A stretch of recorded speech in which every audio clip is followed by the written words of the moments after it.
So anyway, back in early 2012, me and 3 buddies ran this little YouTube channel. Called ourselves the Extreme Crew. I mean, we had maybe 1,500 subscribers, but we thought we were going to be famous. You know how it is when you're young and stupid. We took my Ford Explorer out to this deep forest area. The plan was to film something scary for winter. Maybe explore an abandoned ranger station someone posted about on a forum. But then the snow came down way harder than expected. Like white out in 20 minutes. And then we found the cabin, just sitting there. Old logs, half-rotten roof, windows boarded up. I remember standing at the door, snow hitting my face, and thinking, this is perfect content. Matt was already talking about how many views we'd get. Chris was kicking the door open. Jake was filming everything on the handycam. I didn't know then that the worst thing in that cabin wouldn't be the cold. It would be the 4 of us, alone with a poison we couldn't see. Inside, it smelled like dust and old mice, but it was shelter. We pulled the door shut, and Matt started nailing a blanket over the window. Chris found some boards and covered a crack in the wall. I mean, we wanted it warm, so we sealed everything, every gap, every draft. The wind was howling outside, but inside, it got quiet, too quiet. I remember the crunch of snow under my boots when I walked to the fireplace. But after we closed everything up, even that sound stopped. I looked around and said, "We'll be fine. It's just an old cabin." And for a while, I believed that. There was this old cast-iron stove in the corner, rusty as hell, but the pipe went up through the roof. So Matt grabbed some split wood from a pile outside, and we got it going. I guess we were proud of ourselves, surviving the storm, you know? Like we were real outdoorsmen. But it was cold, really cold. So Chris started stuffing more rags into the gaps around the door frame. Jake used duct tape to seal a crack by the window, and I shoved a rolled-up jacket under the bottom of the door. We wanted every bit of heat to stay inside. I cracked open a Pabst Blue Ribbon. Someone's phone was playing that Gautier song, you know, the one on the radio all the time. Somebody that I used to know. I remember humming along while the fire popped. But then my head started hurting, like a dull band squeezing my temples. I thought maybe I was dehydrated. Matt said his eyes felt weird. Chris just sat there, staring at the wall. Silence. That's the thing I remember most. The wind was still howling outside, but inside the cabin, nothing. No crackle from the stove, no voices. Just this heavy, thick silence that made my ears ring. I stood up too fast and got dizzy, grabbed the wall. Chris laughed and said I was a lightweight. But yeah, I wasn't drunk. I just didn't know it yet. Matt said, probably just the long hike and the altitude. And I nodded. Like, that made sense. We'd hiked 2 miles in deep snow. Of course we were tired. Of course our heads hurt. But then the metallic smell started coming from the stove. Not smoke, something sharper, like hot iron and pennies. I mentioned it, and Chris said he couldn't smell anything. I should have opened a window right then. And then, around maybe 2 in the morning, Matt sat up straight. His eyes were wide open, not normal wide, like someone had pulled his eyelids back. He whispered, "There's a man in the corner." We all turned. The fire had died down to embers. The only light was from one dying flashlight. And I didn't see anything at first. But Matt was pointing. His hand was shaking. He has a shovel, a rusty shovel, like from an old shed. I looked again. Nothing. Just shadows. You know how shadows play tricks on you. But then Chris said he smelled blood. I mean, he said it real quiet. I smell something sour, like old blood. And the second he said it, I thought I smelled it too. Metallic, sweet, wrong. My headache got worse, like someone was driving a nail right above my left eye. Matt stood up. He was yelling now, saying the man was moving closer. Jake started crying. I'd never seen Jake cry before. And Chris got in Matt's face, said he was lying, said Matt was doing it for views. It's a prank, right? Matt's messing with us. But Matt's face, I'll never forget that face. He wasn't faking. He was terrified. Real terror. The kind that makes your voice go high and tight. Then Chris screamed that he saw it too. A tall guy, holding a shovel, just standing in the darkest corner. And then the flashlight died. We were in complete darkness. And I heard footsteps. I heard footsteps on the dirt floor. But we were all frozen. Nobody was moving. Someone, I think it was me, whispered that we should leave. But the door was sealed shut. So anyway, after the flashlight died, we were just sitting there in the dark. I remember the sound of footsteps. Slow, heavy, like someone was walking on damp earth. But nobody was moving. I asked who was walking, and everyone said they weren't. That's when things got really bad. Someone turned on their phone. The old one with the cracked screen. The light was weak, but enough to see. And I saw shadows on the walls. Not our shadows, something else. Tall shapes that moved when we didn't. Jake pointed at the corner and whispered that there were stains, reddish-brown, like old blood. And the more I looked, the more I saw them, everywhere. On the logs, on the ceiling, on the back of the door. I guess I started shaking. We all did. Then Chris said he heard breathing behind the door. Not wind. Actual breathing. Slow and wet. Like someone was standing right there, waiting. And you know what's crazy? My first thought wasn't that we were in danger. My first thought was, maybe an animal got stuck in the chimney. I actually said that out loud, like maybe a raccoon or something. I was trying so hard to make it normal. But then Matt screamed that the man with the shovel was right behind Chris. And Chris spun around and punched the air. Nothing there. But he swore something touched his neck. I stood up. The room spun. My head was pounding so hard I could feel my heartbeat in my teeth. Someone, I think it was Jake, said we should pray. And then Matt called him an idiot. And then they started screaming at each other. Accusations. You brought this. You found the cabin. This is your fault. And I just stood there in the middle of the room, watching shadows crawl up the walls, listening to footsteps that weren't ours. And I thought, we're not getting out of here. And then Matt lunged at Chris, like a full-on tackle, screaming that Chris had brought the man with a shovel, that Chris knew the cabin was haunted. Chris punched back. They fell into the wall. The whole cabin shook. Jake tried to pull them apart, but Matt shoved him so hard he hit the stove. I heard the snap of his elbow. He screamed. I should have run. I should have kicked the door open right then. But my brain wasn't working. The headache was blinding. And there was this rage building in my chest, like something hot and stupid. You know how you get in a fight and everything slows down? It wasn't like that. It was fast, too fast. Chris grabbed a piece of firewood. Matt picked up a broken bottle. And I don't know why, I grabbed a chair, one of those old bent plywood chairs. It felt light in my hands.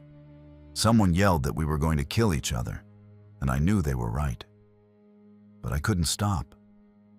I swung the chair at Matt, missed, hit the wall.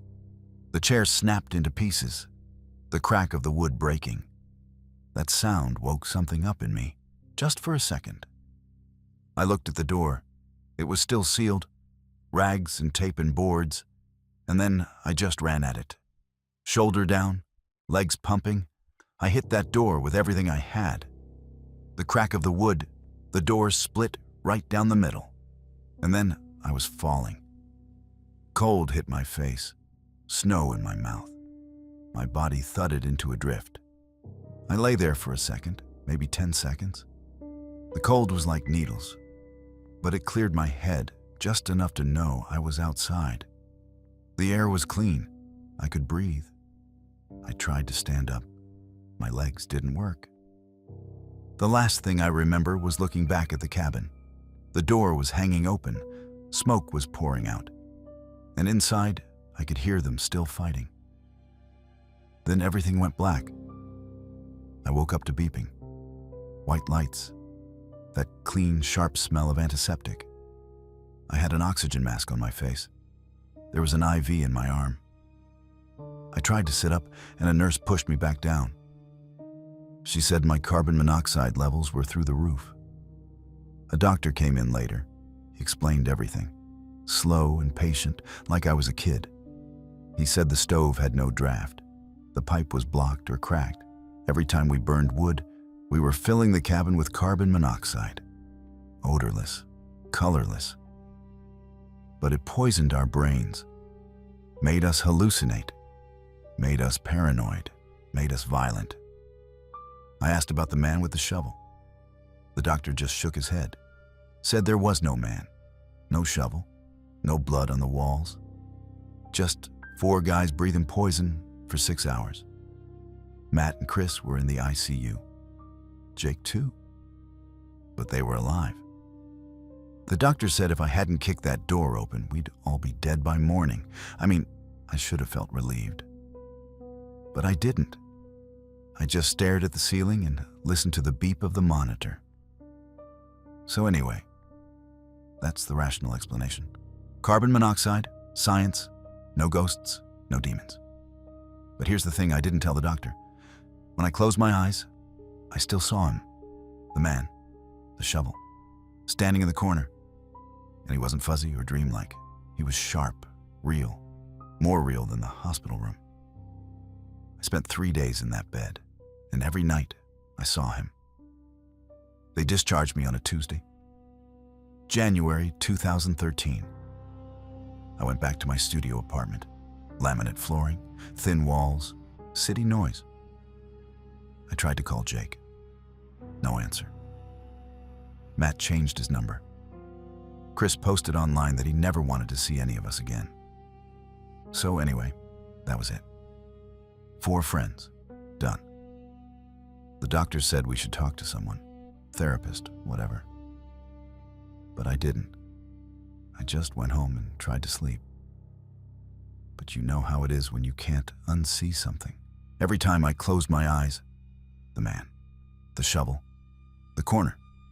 One night, around 3 in the morning, I heard a knock. Not on the apartment door, on the wall behind my bed. 3 slow knocks. I sat up, listened. Ringing silence. I told myself it was the pipes, the neighbors, old building sounds. But then I smelled it. Something sour, like rust and pennies and old blood. The same smell from the cabin. I got up, turned on the light. Nothing there. Empty room, laminate floor, closed window. I was about to laugh it off when I looked down. There was a damp spot on the floor, right by the wall. Dark, wet. I knelt down and touched it. Cold. And when I brought my fingers to my nose, I guess I don't have to tell you what it smelled like. I moved out 2 weeks later. But I still don't sleep with the lights off. And sometimes, late at night, I hear footsteps on damp earth, right outside my door. But yeah, carbon monoxide. That's what the doctor said. I guess I'll go with that.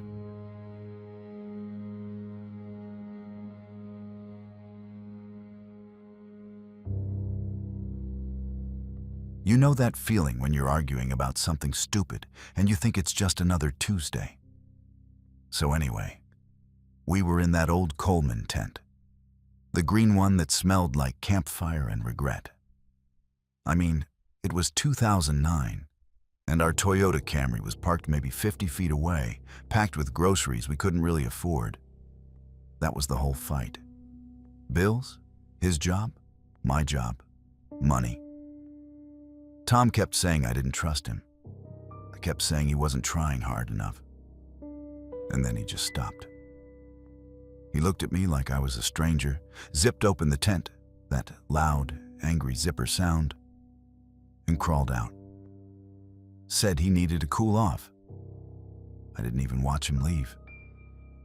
I just sat there, fuming, listening to his footsteps crunch on the damp earth. They faded. And then there was nothing. Just the river in the distance and the stupid tent smell. Looking back, that stupid argument over money was the last time I heard my husband's real voice without something else wearing it. I told myself, he just needs to cool off. He'll be back in a minute. So I unrolled my sleeping bag, waited. 1 minute, 5, 10. The silence got heavier. Not peaceful, heavy, like the woods were listening. And then I heard it. A thud, like someone dropped firewood.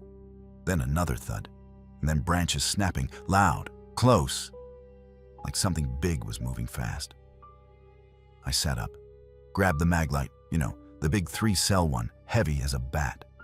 I called out, "Tom?" No answer, just the river. And then, I swear, I heard his voice, screaming, "Help! Help me!" It was him. It was definitely him. So I unzipped the tent and ran out. I didn't even put on my shoes. The ground was cold and wet under my socks. I shined the light everywhere, left, right, toward the trees. Nothing. The scream stopped, like someone flipped a switch. I stood there breathing hard, flashlight shaking, only the distant river rush, like how could he just stop screaming? I yelled his name again. Nothing. I guess I thought maybe he fell into a ditch, or an animal attacked him. That made sense, right? That had to be it. I ran toward where I thought the sounds came from. But the woods looked different at night. Every tree looked like a person. Every shadow looked like him. And then I turned back toward the tent. The light from the mag light hit the nylon, and I realized. The tent was dark. The zipper was open. I left it open, but yeah, I ran back. My socks were soaked through. I didn't care. I just needed to see him inside, safe, maybe already zipping up his sleeping bag. So I pulled back the flap, shined the light inside. Empty. His sleeping bag was still unrolled, but flat. No Tom. His boots, gone. The spot where he left his jacket, empty. I stood there for a second, not breathing. Then I circled the tent, shined the light behind it around the sides. Nothing. Just the old nylon smell in the dark. I screamed his name so loud my throat hurt. "Tom! Tom! Answer me!" The woods gave me nothing back. No echo, no footsteps. Just that horrible silence, too quiet, like the forest had held its breath. So I started running again, tripping over roots, branches scratching my arms. I didn't know where I was going. I just knew he wasn't in the tent. And the last thing I heard was him screaming for help. Help that I didn't give because I thought it was a trick. He must have walked further than I thought, I told myself. He'll hear me soon. But the river was loud now, and every time I stopped to listen, the silence rushed back in. I shined the light toward the water, and I saw something. A shape, standing by the bank, not moving, just waiting. I ran toward the river. My lungs were burning, heavy breathing, like I couldn't get enough air. Wet leaves underfoot slipping every few steps. I didn't care. I just kept screaming his name. Anyway, I checked the riverbank first. Shined the mag light over the water. Nothing. Just dark current and wet rocks. Then I hit the trail that ran parallel to the creek. tripped over a root, went down hard on my knees, got up, kept running. I guess I did that for almost an hour, calling him, stopping to listen. Nothing but the river and my own heartbeat. I started thinking maybe he went back to the car, or maybe I didn't want to think the other thing. And then I saw him, standing by a pile of wood near a big cottonwood tree. He was fine, just gathering firewood, like nothing had happened. I ran up to him, grabbed his arm. He looked at me like I was crazy, asked what was wrong. I told him, the screams, the help, everything. He shook his head, said he'd been by the river the whole time. The water was too loud. He didn't hear anything. You know how he put it? You must have imagined the screams. I stood there breathing hard, relief washing over me. But then something cold started creeping in. Because I didn't imagine it. I know what I heard. We walked back to the tent. Tom kept saying the same thing. He was by the river, didn't hear a thing. The current drowns out everything. I mean, I could still hear that muffled roar of water from 100 yards away. So maybe he really didn't hear me screaming his name. But the smell of the river, cold, like wet stones in decay, followed us all the way back. And I couldn't shake what I heard. His voice, screaming for help, clear as day. Look, I asked him again inside the tent. Tom, you swear you didn't yell? He got annoyed. Said seriously, he was just picking up dead branches. Then he shrugged and said, maybe it was a bird or a fox. They can mimic sounds. I'd heard about that. Mockingbirds, foxes screaming like women. But like a man? Like my husband? I didn't say anything. Just sat there on my sleeping bag, staring at his red and black flannel shirt hanging on the tent pole. He was alive. He was right there. So why did I feel so wrong? And then it hit me. Slow, like cold water rising. If Tom didn't scream, who did? Who knew exactly what his voice sounded like? Who knew to call out my name? Who was out there in the dark, listening to us fight? Oh God, I swear my blood went cold right there. I looked at Tom. He was untying his boots, not even looking at me. And then I turned toward the tent flap. The zipper was still half open. I could see the tree line behind our campsite. Moonlight, shadows. And then I saw it. A figure, standing perfectly still. Same height as Tom, same posture, hands at the sides, head tilted slightly to the left, the way Tom stands when he's tired. But no face. Just shadows where the face should be, darker than the trees behind it. I whispered, Tom, don't turn around. Just look outside. He looked, and then he went quiet. I could hear him swallow. He said, it's just a tree stump. But his voice wavered, and I knew he didn't believe that. The figure didn't move, didn't breathe, just stood there. And then, absolute silence. Not even the river, like the whole forest was holding its breath. And I smelled something sour, like rot, like something dead but still standing. And then the figure tilted its head the other way. Tom didn't move. I grabbed his arm, and I swear the figure took one step toward the tent. So anyway, I don't remember packing up. I mean, we must have. Because the next thing I knew, we were in the car, the old Camry driving on Highway 101. Tom was talking, saying it was probably just a bear standing up, that I was overreacting. But yeah, he didn't look in the rearview mirror. I did. Nothing followed us, or nothing I could see. Weeks passed. We didn't talk about it. Tom acted like nothing happened. I almost convinced myself it was nothing. Until last night. I woke up around 3 a.m. The house was quiet, and then I heard it. The zipper, the bedroom closet, slowly opening. Not loud, just careful. like something didn't want to wake me. But I was already awake, and I could hear the river in my memory, distant, cold. And I knew. The closet door wasn't closed when we went to bed.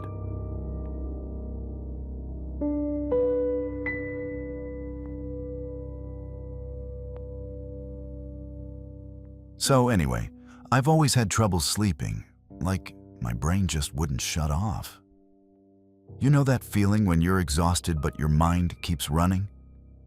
I mean, I tried everything. Pills, tea, counting sheep, all that useless stuff. But the only thing that ever worked was white noise. Specifically, sleeping in a tent with earbuds in, listening to that flat, stupid hum. I used to think the white noise was just covering up silence. But I was wrong. It was covering up the sound of someone waiting for me to fall asleep. This was back in 2016. I had this old Subaru Outback that smelled like pine air freshener and fast food. I'd drive out to this forest spot about an hour from town. Nothing special, just a clearing I knew.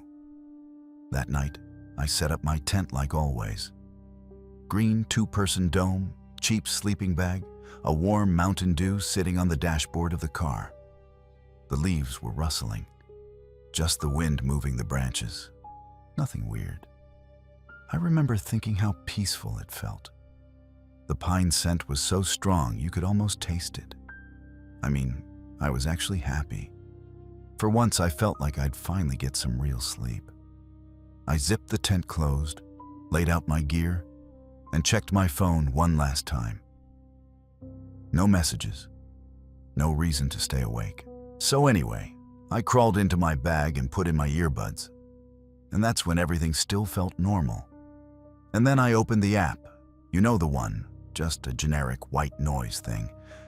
But I used the brown noise setting because it was deeper, less annoying. The icon was a simple wave, blue on black.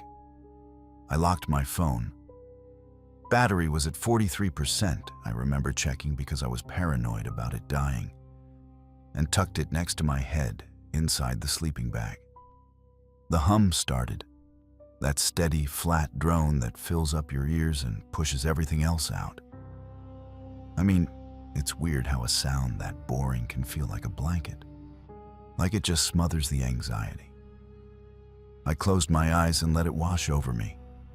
The forest outside was still there, I guess. I could hear it faintly under the noise. A distant owl, a twig cracking somewhere, damp earth smell seeping through the tent floor. But the white noise made it all feel far away. Safe. I started to drift. You know that half-asleep state where you're not really dreaming, but you're not awake either? Like your body's already gone, but your ears are still listening. I remember thinking, maybe it was just a raccoon. They're everywhere out there.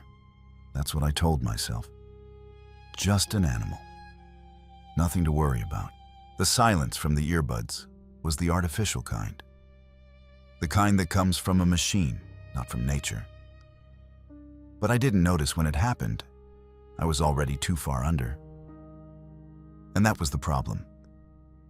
The hum was so good at hiding the world that I stopped listening to what mattered. I guess I should have been afraid of silence. But back then, silence just meant I was finally asleep. But yeah, something woke me up. Not a sound, exactly. The absence of one. The white noise just stopped. Dead silence in my ears. At first I thought the battery died or the app crashed. I was still groggy, you know? My brain was slow. I mean, I didn't even open my eyes. Then I heard it. A whisper. Low, close. Not inside the tent, outside, maybe 2 meters away. A man's voice, rough but quiet. He said, "He asleep?" Another voice answered. Smokers coughed before the words. "Yeah, breathing steady. Grab the backpack, just be quiet." I froze. My heart was pounding so hard I thought they'd hear it. My eyes were open now, staring at the dark fabric of the tent ceiling. I couldn't move, couldn't breathe.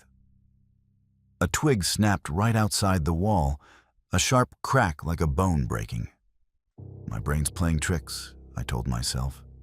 I'm still half dreaming, right? That's what I wanted to believe, but the voices were too real. The accent was local, the same flat vowels I hear at the gas station. One of them coughed again, a wet smoker's hack. Then I heard footsteps. Light, quick, moving around the tent. A zipper sound, not mine. Maybe my backpack lying outside where I'd left it. I reached for my knife under the sleeping bag. My hand was shaking so bad I almost dropped it. And then, nothing. Just total silence. No whispers, no footsteps. I lay there gripping the knife, waiting for the tent to rip open, waiting for a hand to reach in. But nothing happened. Just the sound of my own breathing and the damp earth smell filling my nose. I didn't sleep again that night. I just listened. So anyway, my hand found the knife. That cheap Gerber I bought at a Walmart back in 2014. The grip was cold and rough. I held my breath, listened, a zipper sound. But not my tent. Outside. Maybe my backpack. I pictured someone unzipping it, going through my stuff. Then footsteps, light, quick, muffled on pine needles, moving away. I wanted to scream. I wanted to lunge out and swing the knife. But my body wouldn't move. I was frozen, completely locked up. My brain was screaming, but my muscles were dead. And then, a snap. A twig right outside the tent wall. So close I thought they were reaching for the zipper. I gripped the knife tighter. My palm was sweating. But nothing happened. A few seconds of total silence. Then, far away, a car door closed. The engine started, a low rumble that faded into the trees. And then nothing. Just the sound of my own breathing and the damp earth smell. They're gone, I told myself. Probably some drunk kids messing around. I wanted to believe that. I really did. I didn't move. I didn't sleep. I just lay there in my bag, holding the knife, staring at the dark tent ceiling, listening, waiting for them to come back. The sun took forever to rise, and then morning came. Finally. Gray light through the tent walls. I unzipped slowly, knife still in my hand. No one there. The campsite was quiet, the wrong kind of quiet. Like after a crime, Even the birds sounded different. I crawled out. My backpack was unzipped, contents dumped on the ground, clothes, a flashlight, some granola bars. The wallet was there. But when I opened it, my passport was gone. All my bank cards were gone. My phone was still inside the tent. The cash, $80, was still in my pocket, untouched. I was confused, like, why take the cards but leave the money? Why leave the phone? That didn't make any sense. Maybe they just wanted the IDs for some scam, I thought. At least they didn't take the phone. I called the bank from that same phone, still shaky. My mouth had that metallic taste, adrenaline, I guess. The hold music came on, a cheap MIDI version of Clocks by Coldplay. My bank was a small regional credit union, so the music was awful. I sat there on a log, listening to that terrible synth piano, waiting for someone to pick up. When the operator answered, her voice was polite. Flat. I told her I needed to cancel my cards. She asked for my name, then my account number. Then she got quiet for a second. "Sir," she said, "there's something you need to know." She said, $10,000 was just transferred from your savings via the mobile app. Biometric confirmation, Face ID, was used. Did you authorize this? I didn't answer. My blood went cold. Physically cold. Something sour came up in my throat. My own sweat, my own fear. "No," I said. "That's impossible. I was asleep, I didn't..." But yeah, I realized it while I was still talking. They didn't steal my phone. They only needed my face. While I slept, they held my own phone in front of me, unlocked it with Face ID, opened the banking app, approved the transfer. The white noise covered their whispers. I didn't hear a thing. The operator kept talking. Her voice was a whisper now. Not really, but that's how it sounded in my head. Face ID, she repeated. The timestamp shows 3:17 a.m. My white noise app logs showed the same thing. The sound stopped at 3:17. That's when they did it. I mean, I couldn't breathe. I just sat there on that log in the middle of the forest, holding a cheap knife and a phone that had just ruined my life. The metallic taste was back. Stronger. Sir, are you there? I wanted to tell her it was a mistake, that the system was wrong, but I knew it wasn't. The Face ID was mine. My own face, asleep, used against me.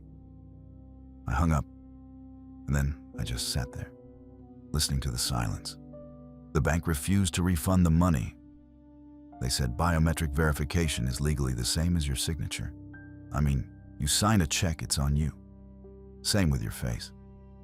The police took a report. They drove out to the forest, found no footprints, no tire tracks, no cameras anywhere, just trees and dirt and my empty campsite. I don't camp anymore. I sleep with the lights on now. Every light in the apartment. I check my phone every hour. I hear footsteps in my own hallway at night. Just my imagination, I guess. But I still listen. My curtains rustle when the window is closed. I still check them. Weeks later, I found a new log in my account. A failed login attempt. From the same forest area. Someone tried to get back in, and my white noise app has a glitch now. It sometimes turns off by itself. Always at 3:17 a.m., I checked the logs. You know, my credit score dropped 200 points. I still get automated fraud alerts every Tuesday. Suspicious login detected. I don't even read them anymore. I guess the worst part isn't the money. It's knowing that while you're asleep, while you're finally safe and quiet, someone can use your own face to take everything. And no one will believe you. Because the camera saw you approve it. The camera saw your face, and your face doesn't lie.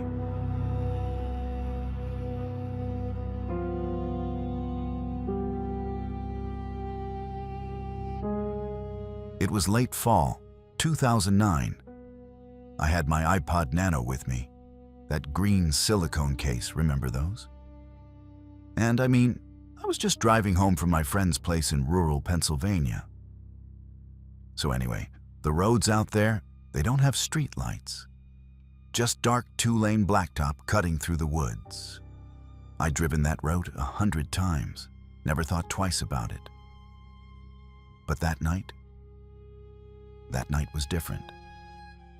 What I didn't know was that the man on the side of the road had already picked me out hours ago. I was listening to some random playlist, not paying much attention. The road was empty. No other headlights. Just my Ford Explorer's old dashboard glow. I guess I was tired. Yawning, rubbing my eyes. And then I saw something up ahead. On the shoulder, a shape.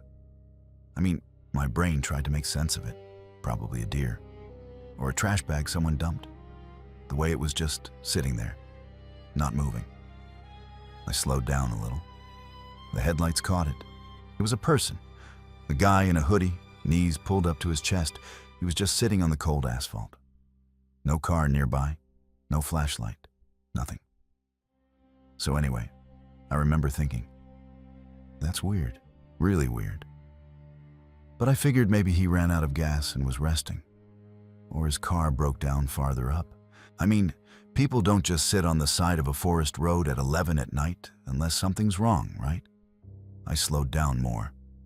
The tires crunched on the gravel shoulder. I rolled down my window. Cold air rushed in, and I heard it. A rustle, like his jacket shifting. And then footsteps? No, he wasn't standing. He was still sitting. but something about the way he held himself. His head was down, hands hidden. I put the Explorer in park, and then I got out. Stupid, I know. You're sitting there listening to this, and you're already yelling at me. Don't get out, idiot. But look, I was 22. I thought I was helping. I thought, maybe the guy's hurt. Maybe he needs a ride to a gas station. That's what decent people do, right? So anyway, I left the door open and walked toward him. The air was cold and damp. No wind, just silence. And then I heard it again. A whisper. He was whispering something. I couldn't make out the words at first. I took another step. Help me. His voice was thin, scratched, like someone who'd been screaming, or I don't know, like his throat was burned. I said, "Hey man, you okay?" He didn't look up. His hands were tucked inside his hoodie sleeves. But his face, I could see part of it now. The skin looked wrong, shiny, pulled tight, like melted wax. And there were these dark patches, almost black. I remember thinking, that's a burn. That's a really bad burn. He whispered again. Explosion. Gas station. Please, help me walk to the hospital. I mean, there was no hospital anywhere near there. The closest one was 20 minutes away. But I figured he was in shock. Burn victims don't always look real, Their skin can look fake, like rubber. And I guess that should have been my first clue. But I didn't know. I knelt down next to him. Okay, let me help you stand up. He didn't move his hands. That should have bothered me more. But I was focused on his face, on those burns.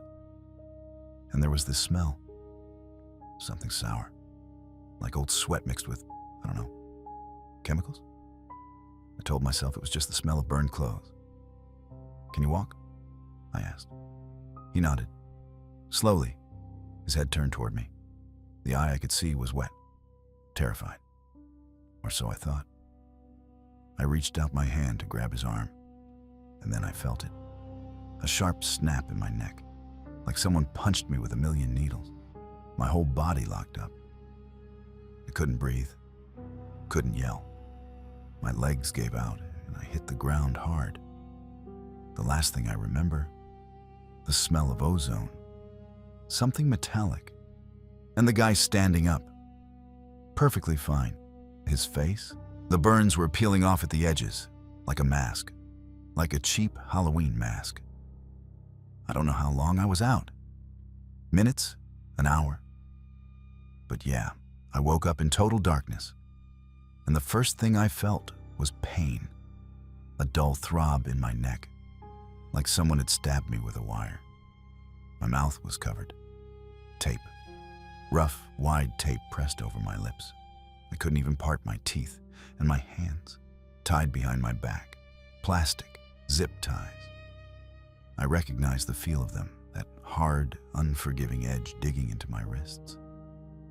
For a second, I thought I'd been in a car crash. Like maybe I'd swerved and hit a tree and this was the hospital and I was just confused. But no, I was lying on something hard and carpeted, bumpy, and the air smelled like rot, old rubber, maybe mold, and something else, that same metallic smell from before. I tried to move my legs. They weren't tied, but there wasn't room.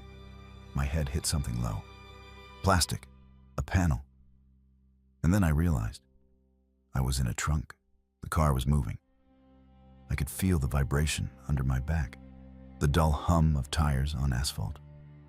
Every bump sent a jolt through my spine, and I could hear voices, muffled, coming from the front seat. Two men, talking like they were on a road trip. Casual, relaxed. I pressed my ear to the carpet, listened. Clean skin, no tattoos. He'll get a good price. Yeah, but the buyer wants them younger next time. Shut up, just drive. My stomach turned inside out. Buyer. price. I mean, I knew what that meant. Everyone knows. But your brain doesn't want to accept it. You start lying to yourself. This isn't happening. This is a nightmare. Any second I'll wake up on my couch with the TV still on. But the tape on my mouth was real. The zip ties were real. And my fingers brushed against something next to me in the dark. Soft, rubbery, a mask. The burn mask. I could feel the fake melted skin under my fingertips. He hadn't been burned. None of it was real. The car hit a pothole. My head smacked the trunk lid, and I heard one of them laugh. Check on him at the next stop. I went completely still.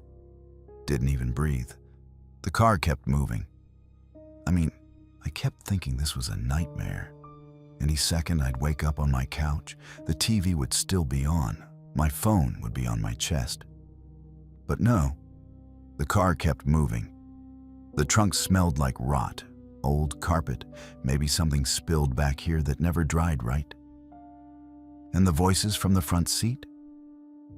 Muffled, like they were behind a wall. But I could make out enough. Deliveries in the morning. The buyer's already wired half. He better not scream when we hand him over. He won't. We'll keep him dosed. I pressed my face into the carpet. Tried not to breathe too loud. My wrists were on fire. The zip ties were so tight I'd lost feeling in my fingers. And next to my hip, I felt it again. The burn mask. Soft. Rubbery. I wanted to throw it away from me, but I couldn't move my arms. The car hit a bump. Something creaked above me. I looked up. There was a trunk light, but it was broken. Just a piece of plastic and a dead bulb, and next to it, a red emergency handle. The kind you pull to open the trunk from inside. I almost laughed. It was useless. They'd disabled it. I could see the cut wire hanging loose.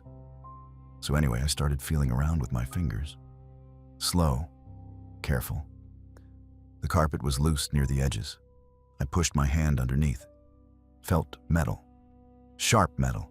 The spare tire mount. The men were still talking. He's healthy, no tattoos. That's what they want. Yeah, but next time we grab someone younger, easier to control. I stopped moving. Next time. They'd done this before. They'd do it again. And I was just cargo. I felt panic climb up my throat. The tape over my mouth made it worse. I couldn't breathe through my nose right. I started hyperventilating. The world went fuzzy. I had to force myself to slow down, one breath at a time. Think. Don't die here. I found the edge of the metal bracket. It was rough, rusty, and I had an idea. But I couldn't start yet. Not while they were awake. Not while the car was moving. I had to wait. The voices went quiet. Just the hum of the tires. The smell of rot.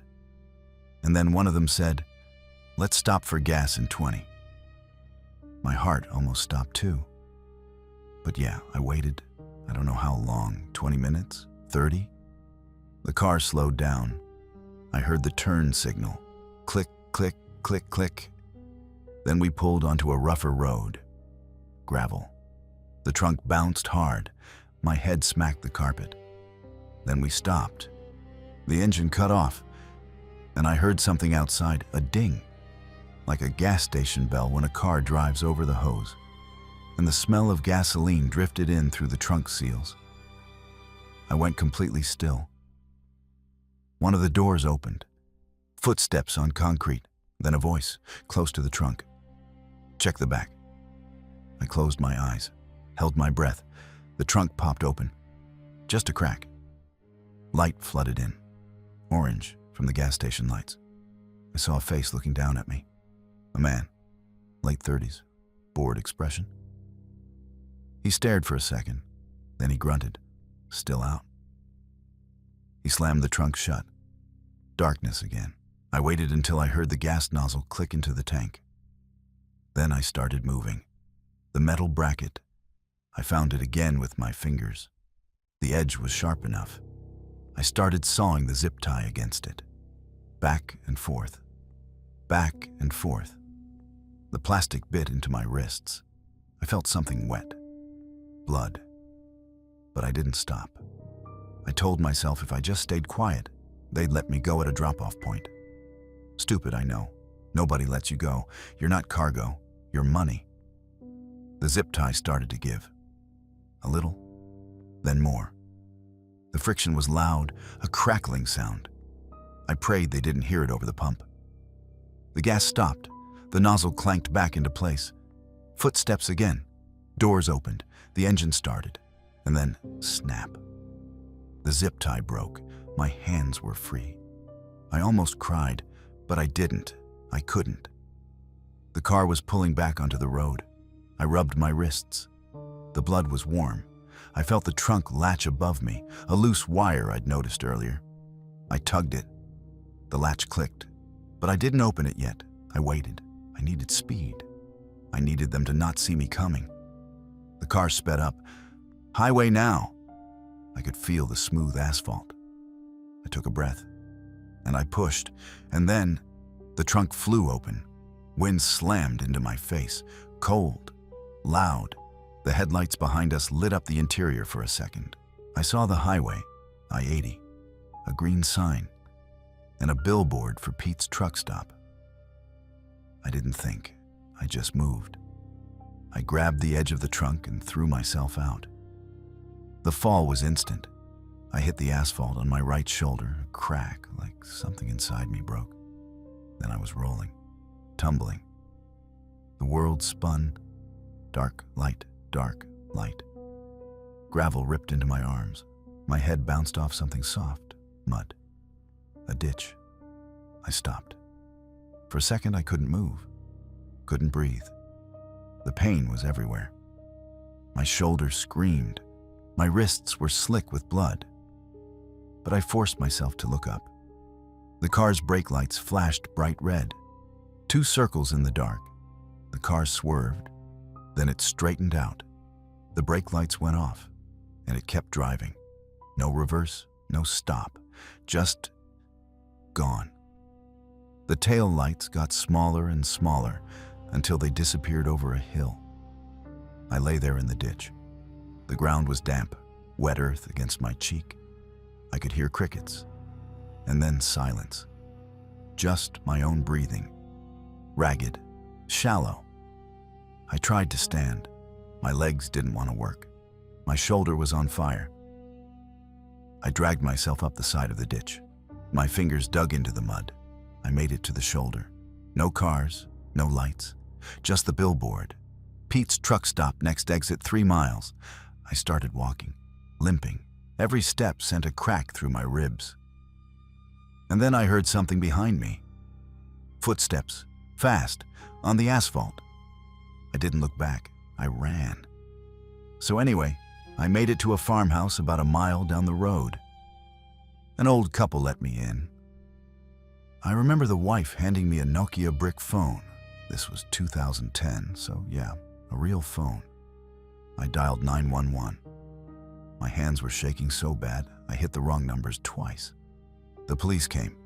They took me to a hospital. They asked me 100 questions. What did the men look like? What kind of car? I told them everything. The burn mask, the trunk, the zip ties, the gas station. They drove back to look for evidence. Nothing. No car, no mask, no zip ties, no footprints in the ditch.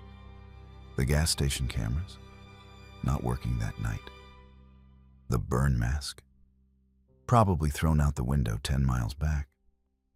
The cop sat down next to my hospital bed. He said maybe I hit my head when I fell. Maybe someone drugged me at a party. Maybe I made it up. I mean, you know how that feels? You survive something, you bleed for it. And then someone looks at you like you're lying. My friends didn't believe me either. One of them said, "You probably just watched a scary movie and had a nightmare."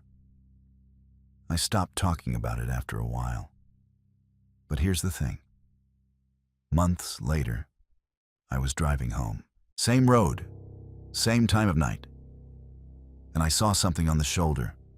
A shape, sitting down. Hoodie pulled up. I didn't stop. I hit the gas, looked in the rearview mirror. The shape stood up, and then it waved. I don't drive at night anymore, and I always check my back seat before I lock the doors. So anyway, that's the story. Believe it or don't, I don't care anymore. But sometimes, late at night, I hear footsteps outside my window, and I don't look.